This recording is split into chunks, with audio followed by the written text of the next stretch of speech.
안녕하세요. 통증치료 백닥터입니다. 오늘은 발바닥 쪽 뒤꿈치 통증 이야기를 해보려고 합니다. 혹시 이런 경험 있으신가요?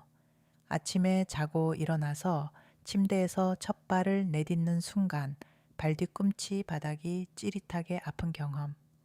몇 걸음 걷다 보면 좀 괜찮아지는데 오래 앉아 있다가 다시 일어나면 또 아프고요. 병원에 가면 대부분 이렇게 말씀하십니다. 족저근막염이네요. 그래서 스트레칭도 열심히 하고 깔창도 바꿔 끼우고 충격파 치료도 받아보셨을 겁니다. 그런데도 영 시원하게 낫질 않아서 답답하셨던 분들 많으실 거예요. 오늘은 바로 그 이유를 말씀드리려고 합니다. 왜 그렇게 치료해도 잘 안 나았는지, 통증의 진짜 원인이 어디 있는지 차근차근 풀어드리겠습니다. 진료실에서 발뒤꿈치 통증으로 오시는 분들이 자주 하시는 말씀이 있습니다.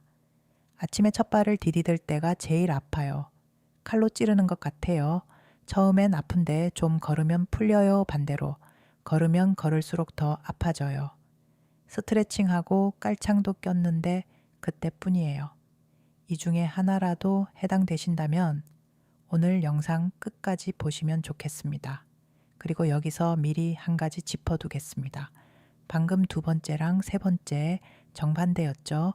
걸으면 풀리는 분이 있고 걸으면 더 아픈 분이 있어요. 사실 이 차이가 통증의 원인을 가르는 아주 중요한 단서입니다. 이게 왜 그런지는 잠시 뒤에 설명드리겠습니다. 자, 그러면 이 통증이 어디서 오는 건지 살펴보겠습니다.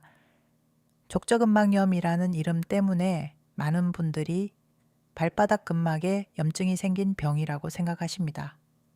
족저근막이라는 것은 발바닥을 길게 가로지르는 단단한 막이에요. 발의 아치를 받쳐주는 역할을 합니다. 물론 이 근막에 문제가 생기는 경우도 있습니다. 그런데 통사적 관점에서 보면 발 뒤꿈치 바닥 통증은 근막의 문제가 아닌 근육과 신경의 문제로 보고 있습니다. 우리 발 뒤꿈치 뼈에는 여러 근육들이 붙어 있습니다. 발바닥을 받치고 발가락을 움직이고 걸을 때마다 충격을 흡수하는 근육들이죠. 이 근육들이 과하게 긴장하면 담이 들었다고 표현하는 근육이 딱딱하게 뭉치는 상태가 됩니다. 그리고 발뒤꿈치 내측으로 주행하는 발뒤꿈치와 발바닥의 감각을 담당하는 신경이 지나갑니다.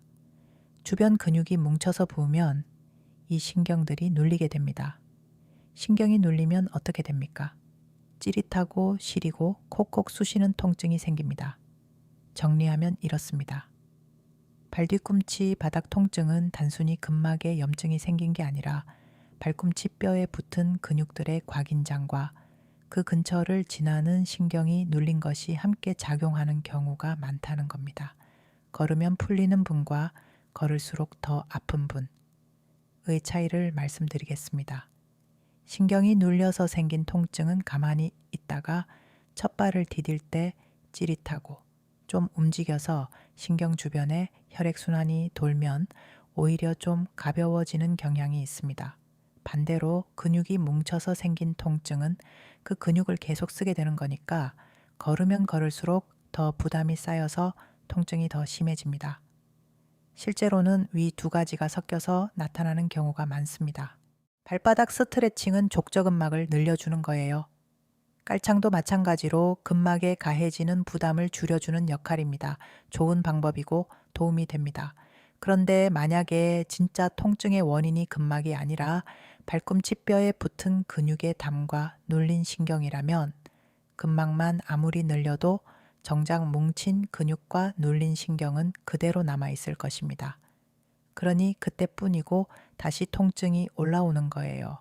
수도꼭지에서 물이 새는데 자꾸 바닥만 닦는 것과 비슷합니다. 바닥을 아무리 닦아도 잠그지 않으면 계속 새잖아요. 원인을 정확히 찾아서 그 지점을 풀어줘야 통증이 가라앉습니다.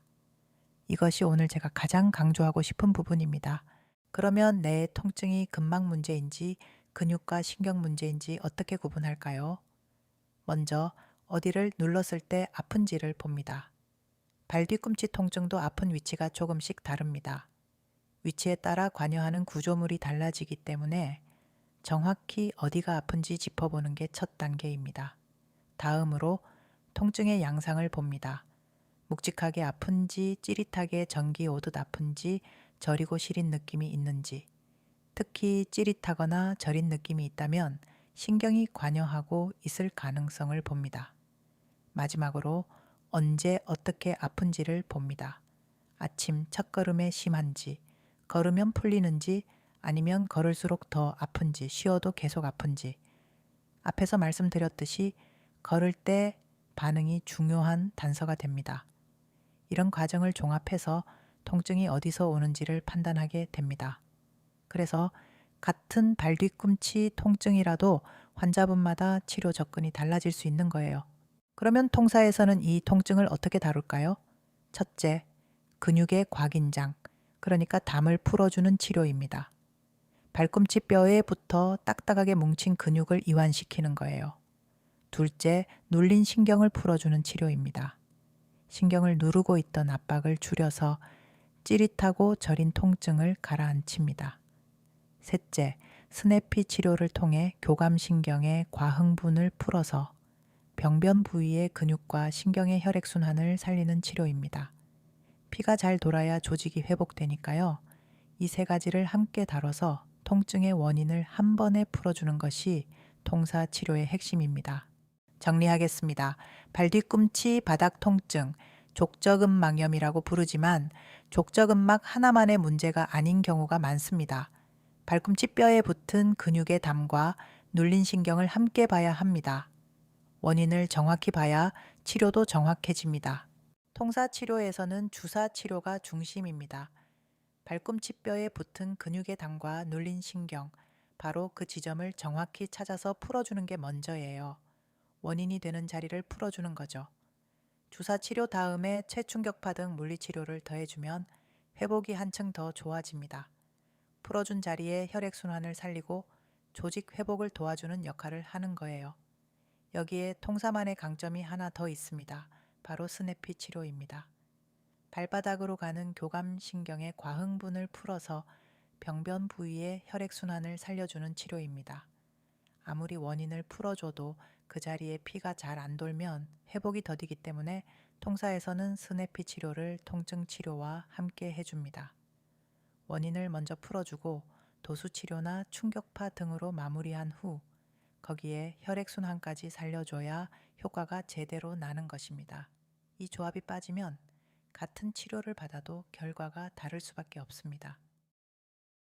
오늘 말씀드린 내용은 제 경험만이 아니라 의학적 근거에 기반한 설명입니다.